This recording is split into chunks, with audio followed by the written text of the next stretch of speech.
हर बार equation solve करना ज़रूरी नहीं है। अगर आप नंबर से खेलना जानते हो तो बहुत बार समय बचा सकते हो। जैसे कि ये सवाल आपके सामने है, जरा देखें। टाइम एंड वर्क का क्वेश्चन है। A and B can complete a work in 6 days. In how many days A alone can complete the same work if A and C can complete the same work in 2.5 days lesser than B plus C and they together complete the work in 5 days? ठीक है, तो सबसे पहले आप यहाँ क्या करोगे? ए and B मिलकर काम को कर सकते हैं 6 दिन में, और आखिरी में हमको दिया गया कि तीनों मिलकर इस काम को कर सकते हैं 5 दिन में, है ना। सबसे पहले आप वीडियो को एक बार पॉज कीजिए और खुद से एक बार ट्राई कीजिए। जब आप ट्राई कर लें उसके बाद ये सॉल्यूशन आप देखना। अब ए बी सी मिलकर काम को कर सकते हैं 5 days में, ये हमें आखिरी लाइन में दिया गया है, राइट। तो सबसे पहले मैं क्या करूंगा, एलसीएम लूंगा 30। तो यहां से a प्लस बी की कैपेसिटी मेरे पास आ जाएगी 30/6 यानी कि 5, and a plus B plus C की कैपेसिटी कितनी आ जाएगी 30/5 यानी कि 6, है ना। तो यहां से मैं c की कैपेसिटी निकाल सकता हूं। c कितना हो जाएगा, देखो अगर मैं a प्लस बी को यहां 5 रख देता हूं तो 6 - 5 यानी कि 1, c की कैपेसिटी 1 आ गई, राइट। और a प्लस बी हमको पता है, a plus B is 5, a plus B की जो कैपेसिटी है वो है 5, राइट। अब जो कंडीशन मुझे दी गई है उसके अकॉर्डिंग यहां पर ये कहा गया है कि time taken by a and c is 2.5 days less than time taken by B and C, यानी कि बी एंड सी को ज्यादा समय लगता है।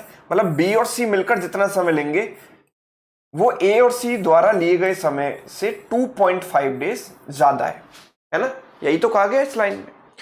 तो इसका मतलब क्या हुआ, देखो सी तो यहां पर भी है और यहां पर भी है। बी और ए अगर आप कंपेयर करेंगे तो बी को ज्यादा समय लगेगा ए से, यानी कि बी की कैपेसिटी ए से कम है, ए की कैपेसिटी ज्यादा है। भाई जिसकी कैपेसिटी ज्यादा होती है वही तो कम समय लेता है।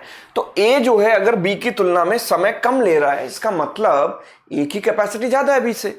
तो अगर ए की कैपेसिटी बी से ज्यादा है तो ए प्लस बी को 5 बनाने के 2 मेन तरीके हैं।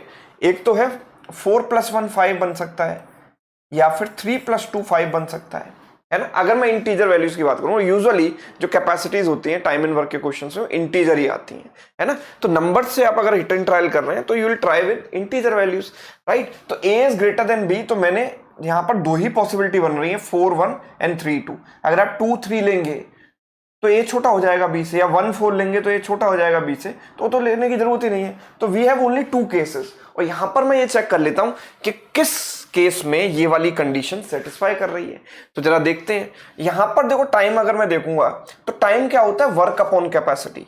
बी और सी को कितना समय लगेगा, तो टोटल वर्क है 30 upon B plus C. What is B plus C, C तो फिक्स्ड है, सी इज 1, तो बी प्लस सी पहला केस में ले रहा हूं 1 + 1 2, माइनस ए प्लस सी को कितना टाइम लगेगा, total work upon A plus C, 4 + 1 = 5, so it is 15, ठीक है। This is 15 and this is what 6, so it is 9. so definitely the condition is not getting satisfied. हमें चाहिए था 2.5 जो नहीं आया। अब मैंने सेकंड केस लिया, so it is 30 upon b plus C. What is b plus C है, b is 2 and c is 1, तो 30/3, and this is 30 upon a plus c. a is 3, c is 1, so 3 + 1 is what, 4, right. So this is what 10, and 30/4 is what, 7.5. 10 - 7.5 is what, 2.5. yes, तो ये वाली जो condition है वो satisfy हो रही है।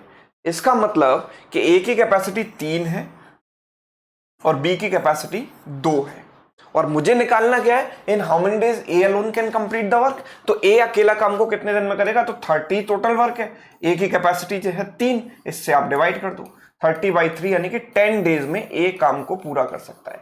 10 इज रिक्वायर्ड आंसर, ठीक है।